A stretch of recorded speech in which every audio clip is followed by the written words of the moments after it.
जय श्री राम, जय हनुमान।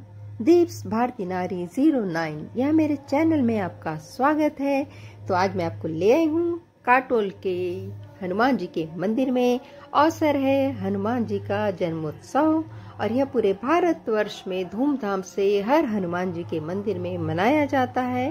तो यहाँ भी तैयारी दिख रही है, हवन हो चुका है, प्रसाद बट रहा है, काला बन रहा है। इस तरह हमें तैयारी होती हुई दिखाई दे रही है। तो इस तरह सारे हनुमान मंदिरों में आज प्रोग्राम शुरू है, क्योंकि है ये हनुमान जी सबके प्रिय भगवान। राम मूर्ति की भी स्थापना यहाँ पर हो चुकी है कुछ दिनों पहले। जय श्री राम। जैसा कि हमें मालूम ही है, आज हनुमान जन्मोत्सव है और हम आए हैं एक मंदिर में। तो सभी मंदिरों में आज धूम है, प्रसाद है, काला बट रहा है, महाप्रसाद का वितरण है।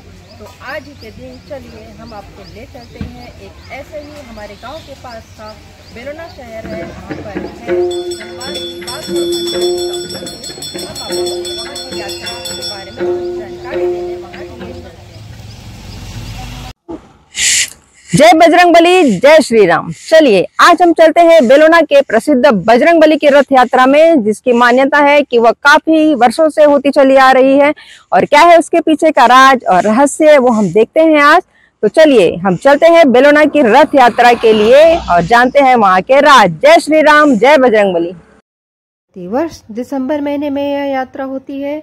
हम काटोल से बेलोना की ओर रवाना हुए। हमारे पास दो ऑप्शन थे, जलालखेड़ा मार्ग, सावरगांव मार्ग, लेकिन हमने चुना जलालखेड़ा मार्ग। डिस्टेंस सेम ही है, 35 से 40 किलोमीटर। और अगर आप नागपुर से जाते हैं तो आपको लगभग 90 से 100 किलोमीटर के बीच यह डिस्टेंस पड़ेगा। तो आप जहां से भी जा सकते हैं। देखिए रास्ते में संतरे की खेती है और नागपुर वैसे भी जाना जाता है ऑरेंज सिटी के नाम से। काटोल से लगभग 10 किलोमीटर की दूरी पर पारड़सिंगा नामक स्थान है, जो अनुसुईया माता मंदिर के नाम से प्रसिद्ध है। देखिए हमें सामने मंदिर दिख रहा है और पूर्णिमा का दिन होने के कारण माता की पालकी जा रही है, उसके भी दर्शन हमें हो गए। एक साइड में शिव जी का मंदिर है और दूसरे साइड में अनुसुईया माता जी का मंदिर है। तो आप जब भी आए यहाँ जरूर आए। काफी श्रद्धालु आते हैं और पूर्णिमा और माता के जन्मोत्सव और पुण्यतिथि के अवसर पर तो जरूर ही यहाँ पर श्रद्धालुओं की अति भीड़ हमें देखने को मिलती है। तो जब भी आप आए यहाँ दर्शन जरूर करें। इसका फुर्सत में आपको बड़ा सा वीडियो डिटेल में आपको मैं जरूर दिखाऊंगी, ये मेरा आपसे वादा है। तो चलिए अब हम आगे निकल पड़े। अब हम रवाना हो चुके हैं आगे जलालखेड़ा की ओर, जहाँ से हमें बेलोना की ओर जाना है। रास्ते में भी काफी रमणीय दृश्य दिखते हैं, पेड़ पौधे लगे हुए हैं, जिसका आनंद लेते हुए सफर काफी आसानी से पार हो जाता है। और वहां जाने पर हमें पता चला कि लगभग 2 किलोमीटर अंदर ही एक किला है। तो यहाँ जाने का प्लान हमने रास्ते में ही बना लिया कि चलिए हमारे पास टाइम है और 2 किलोमीटर ही दूर है, तो क्यों ना अंदर जाकर देख ही लिया जाए। कहा जाता है कि वहाँ किला है, संगम है और पिंड है शिव जी की, जिसे सोमेश्वर मंदिर के नाम से जाना जाता है। काफी प्राचीन किला है वह। तो हमारे मन में भी उत्सुकता जागी और हमने भी प्लान बनाया कि चलिए हम आ ही गए हैं तो उस किले के दर्शन हम करते हुए चलते हैं। तो इस तरह हम चल पड़े किले की ओर। यहाँ 2 रास्ते दिख रहे थे, जहाँ हमें पूछना पड़ा कि अभी हमें जाना किस साइड है, और फिर हम निकल पड़े किले की ओर। रास्ता काफी अच्छा था, ज्यादा तकलीफ नहीं हुई हमें जाने में। और ये देखिए ये सामने ही हमें किला, उसका द्वार नजर आ रहा है। शहर से दूर एकांत में किले में यह मंदिर था। तो यहाँ जाना हमें काफी अच्छा लगा। रोड के दोनों साइड काफी हरियाली हमें दिखाई दी, काफी अच्छा लगा। और इस तरह हम पहुंच गए वहां के मंदिर में। वहां के पंडित जी द्वारा हमें पता चला कि यह मंदिर लगभग 200-300 वर्ष पुराना है। अंदर जाने के बाद हमें काफी प्रतिमाएं, मूर्तियां दिखाई पड़ी। शिव जी का मंदिर था, गणेश जी थे और काफी प्रतिमाएं, और वहाँ कुछ काफी जानकारियां लिखी हुई हमें दिखाई दी। वहाँ के पंडित जी द्वारा हमें पता चला कि वहाँ जो शिवलिंग थी वह पहले सफ़ेद हुआ करती थी, लेकिन कुछ सालों के बाद वह अपने आप उसने काला रूप धारण कर लिया। और काफ़ी प्राचीन मूर्ति थी यह, उन्होंने बताया। काफ़ी पुरानी शिवलिंग थी वो, काफ़ी प्राचीन मंदिर था। और इस तरह हमने सोमेश्वर महादेव के दर्शन किए। देखिए कुछ जानकारियां हमें यहाँ पर लिखी हुई दिखाई पड़ रही है। कुछ माताओं की प्रतिमा के दर्शन हुए हमें वहां पर। इस तरह अंदर मंदिर का यह अद्भुत नज़ारा हमें देखने को मिला।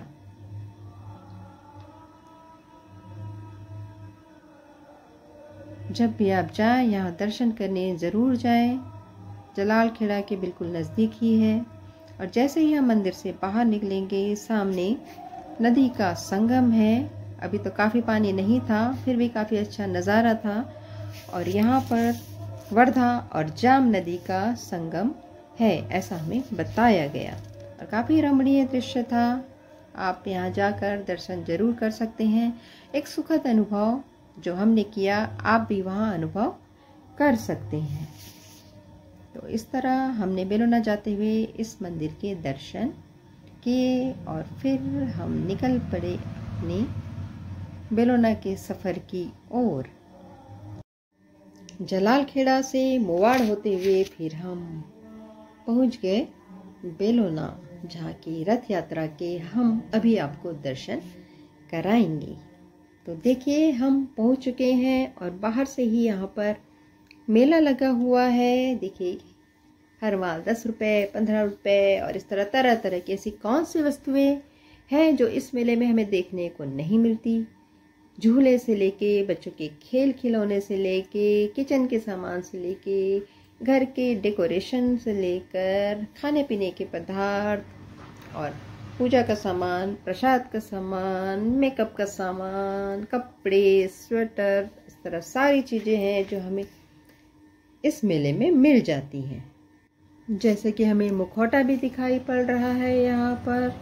और देखिए तरह तरह के बच्चों के खेलने के खिलौने हैं, बलून्स हैं, बॉल्स हैं। और जो चीज़ें हमें ऐसा नॉर्मल जगह पर नहीं दिखती, वो सारी चीज़ें ये मेला हमें याद दिला रहा है। देखिए सब्जी भाजी भी यहाँ पर नज़र आ रही है। और मंदिर के नज़दीक अब पहुँचते ही जा रहे हैं। इस तरह पूरे रास्ते भर यहाँ मेला लगा हुआ है। काफ़ी भीड़ रहती है।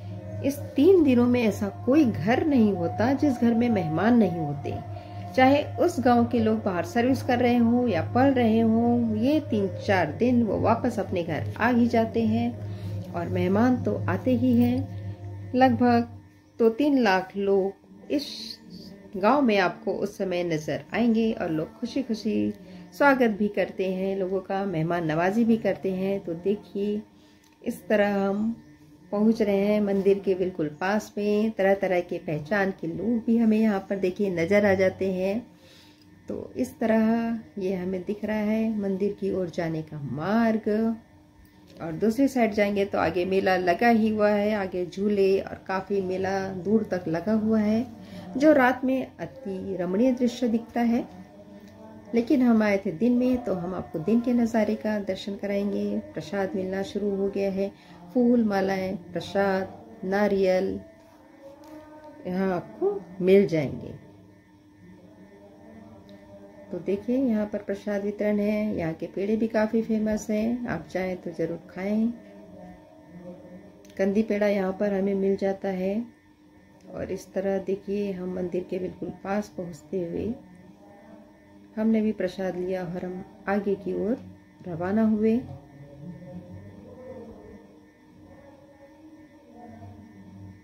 साल में एक बार यह यात्रा होती है, तो आपसे निवेदन है कि आप भी जरूर जाएं। अगर मुझे मौका मिलता है तो मैं यहाँ प्रतिवर्ष जाती ही हूँ। और यहाँ के हनुमान जी की तो काफ़ी अच्छी कहानी है। लोग अलग अलग कहानियाँ बताते हैं कि किस तरह इस हनुमान जी को पाया गया, निकाला गया और क्या है इसके पीछे का रहस्य।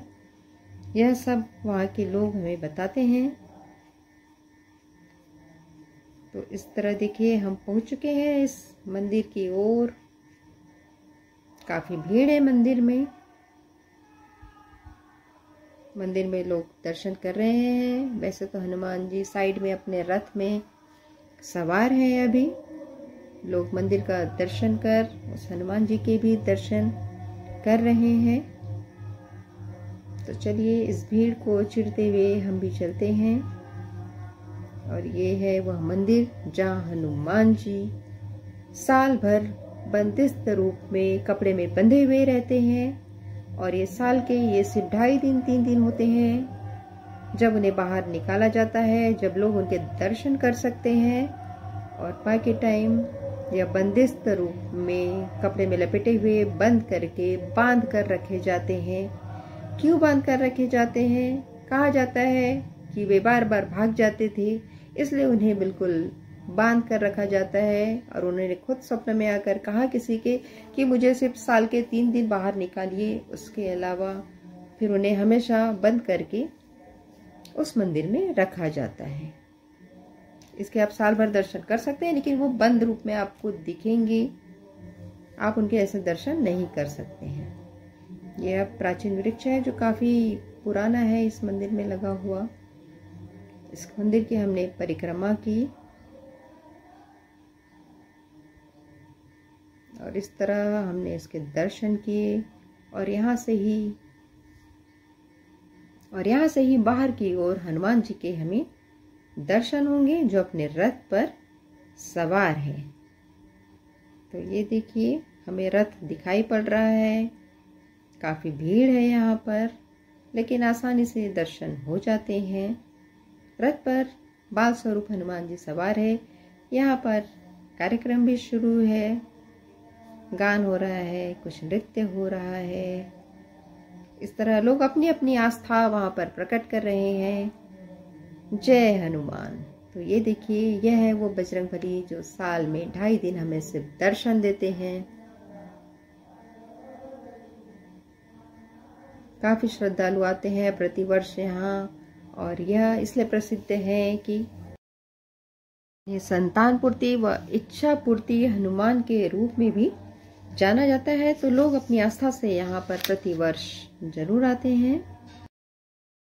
इस मूर्ति की खासियत है कि यह स्वयंभू है, बंदिस्त है और बाल स्वरूप हनुमान के रूप में हाथ जोड़े हुए यह प्रतिमा है। ऐसी प्रतिमा शायद ही कहीं हमें देखने को मिलेगी। तो आप जरूर आके इसके दर्शन करें। मार्गशीर्ष चतुर्दशी के दिन पूजा की जाती है। रथ में इन्हें अगले दिन घुमाया जाता है। एक दिन रथ जगह पर ही खड़ा होता है और दत्त जयंती के दिन मूर्ति का अभिषेक किया जाता है।